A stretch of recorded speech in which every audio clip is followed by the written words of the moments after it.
It seems rational to most people to just tell it like it is. And we say, if you continue to tell it like it is, if you continue to speak of the shortage of time, then the shortage of time will continue to be dominant in your experience. So you have to stop telling that story and tell a different story. And some people say, well, it makes me uncomfortable when I just make up a whole big old fib over something. And we say, well, then tell the fib in the way that doesn't upset you. In other words, talk about your joy of writing rather than your lack of time. Talk about the power of alignment rather than your lack of time. Talk about the exhilaration you get from writing rather than your lack of time. Talk about how time does begin to show itself to you more and more. Talk about how everybody has the same 24 hours. Talk about how you can spend 24 hours in alignment or 24 hours out of alignment, and the in alignment time is ever so much more productive. Talk about the laws of the universe. In other words, we've noticed that usually the more specific you are, the more resistant you are. And the more general you are, the less resistant you are. So just keep stepping back into more and more general statements until you find yourself in alignment with who you are. For example, I can feel the power of my alignment when I accomplish it. And I've discovered that I can accomplish alignment anytime I decide to. And I'm learning that no matter what I'm doing, I have the ability to reach for alignment factors within it. Okay. So it doesn't really matter what I'm doing or where I'm doing it or who I'm doing it with. I can focus myself into alignment. Everything that I want is because I think I will feel better in the having of it. And by reaching for alignment, I feel better first. That's what we were saying, get in the vortex and then think, get in the vortex and then write. In other words, just make general statements. This is something that all of you are in a position to do more clearly now than ever before, because now, even though you might not be in a position where you can stop doing what you're doing in order to do something else you want to do, a lot of you feel that that's the position you're in. You now have understanding of the laws of the universe. In other words, you now can speak and feel and know about the vortex. You can say, I'm an extension of source energy, and through the power of my focus, I can be outside the vortex and therefore less productive, or inside the vortex and therefore more productive. I can be outside the vortex and feel less good, or I can be inside the vortex and feel supremely good. I have the power to focus myself into the vortex no matter what, all day, every day.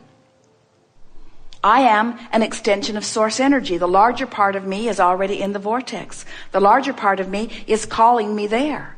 When I feel negative emotion, it just means I'm not going. When I feel positive emotion, it means I'm moving in the direction of it. I have this guidance that is always there for me. I believe in the laws of the universe. I believe that law of attraction is consistent. I believe that my life has caused me to ask for things that are all queued up for me vibrationally. I believe that my guidance lets me know, my emotional guidance, whether I'm in the vicinity of it or not. I believe that when I'm fearful, I'm further from the vortex. I believe that when I'm angry, I'm not as far, but still far from the vortex. When I'm overwhelmed, I'm still pretty far from the vortex. When I'm hopeful, I'm right on the verge of the vortex. If I can be hopeful, the vortex will take me in. Take me in. Now I'm believing. Now I'm in the vortex. I understand the laws of the universe. I understand the eternal nature of my being. I understand that I'm spiritual no matter what.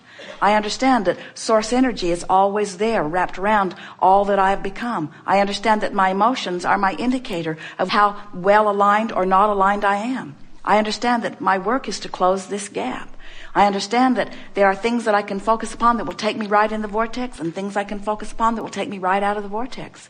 I understand that nothing is more important than that I be in the vortex. There are so many things that I've been worried about that I can't do anything about. All of these uncontrollable components, I've decided to stop trying to control the uncontrollable and control something that I can control, which is my proximity to the vortex. I can tell a better feeling story. I can't change that and that and that and that, but I can tell a better feeling story. And when I tell a better feeling story, now I'm in the vortex where everything that I want is. And when I'm in the vortex, now the world looks different, the world feels different, I rendezvous with different things. Even time is different from inside the vortex, you say. So how to get around that? How do you shift the way you feel? In other words, we used to play a lot as we had written the book when it had recently been written, ask and it is given. And we aren't kidding about it. When you ask, it is given. And we teased that people would say that can't be true.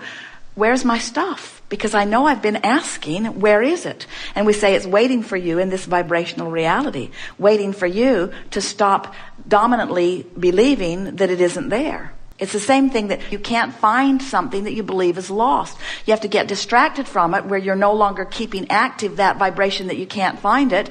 And when you get distracted, it turns right up in your experience. Because when you ask, it is given, but the path of least resistance has to do with the resistance, you see. So how does someone change a belief about something to allow what they want in? Well, the way you do it is by reaching for thoughts that feel increasingly better to you. You feel your way into alignment. Well, the factor that you're asking about that we're going to amplify here is the resistant factor. In other words, when you want something, but you have a habit of not expecting it to come, then it doesn't come. When you want something that is a new thought that you haven't practiced opposite thought about, then since there's no resistance, the universe yields it to you immediately. The three-step process is when you ask, it's always queued up for you. In other words, step one happens because contrast causes you to ask. Source lines it up immediately, but then you've got to get yourself in the vibrational vicinity. So in the example that you just gave, when it comes quickly, you were already in the vibrational vicinity, meaning you didn't have any resistant thought that was in the way of it. Often those things that you've wanted for a long time, you have just such a habit of expectation around them that you have resistance without even knowing it. We touched on it briefly here today when we said every subject is two subjects. And so the subject of money is money or lack of it. The subject of health is health or lack of it. And so it's like picking up a stick that has two ends on it. And sometimes you think you're talking about money, but really you're more active on the don't have it end than you are the wanted end. Another way of saying this is a desire that has no resistance just feels fresh and life-giving, while a desire that has resistance feels more like yearning. And a lot of people are yearning for things. They want it so much, they're aching for it. But when that is the case, they've got a big wad of resistance that's just slowing it down. And until they stop doing that thing they're doing, it can't come. So it really is about just telling the story more the way you want it to be, which means telling the story the way that gives you greater relief. We want you to get hooked on the feeling of alignment.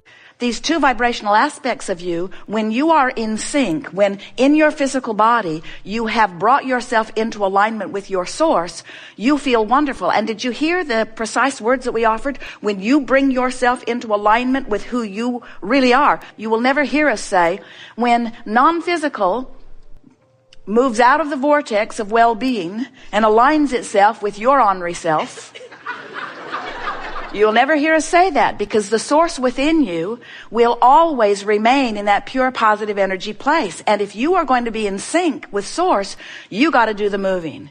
And it's not a hard thing to do when you realize that source won't get squirrely on you. Source is not arbitrary. Source won't be one way one day and another way another day. Source won't keep amending its constitution. Source does not continue to be different. Source does not make up a new rule of the game every day. Source is consistently source energy, pure, positive, love, energy, well-being, offering the vibration to you. So you have only to tune your signal to that. You call that, I want to ground myself. You call it, I want to center myself. You say, I want to get into the zone. We say, we want you to get into the vortex. We say, we want you to practice the art of allowing rather than the art of resistance. We want you to tune in, tap in, turn on to who you really are. You say, I want to be enlivened. We say, you want passion, you want love, you want appreciation. In other words, all those good feeling emotions mean that in this moment of the feeling of feeling positive emotion, you've tuned yourself to the frequency of who you really are by thinking the thought that is active within you in the way and from the perspective, from the vantage point that the source within you does. For example, when you look at someone, anyone, and you appreciate them or love them, and you feel that wonderful, warm feeling rippling through you, that is your confirmation that you're looking at this object of attention in precisely the way source is. But when you look at someone, and yourself or anyone else, and you find fault with them, you criticize them or condemn them or fear them or worry about them or feel frustration about them or are angry, those negative emotions are your indicator that you're looking at it, and you certainly have the right to do it.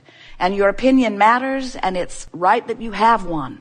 But your opinion differs from the opinion of your source, and your guidance is letting you know that. Your guidance isn't demanding your harmony. Your guidance is just showing you the vibrational variance in the two vibrational aspects of you.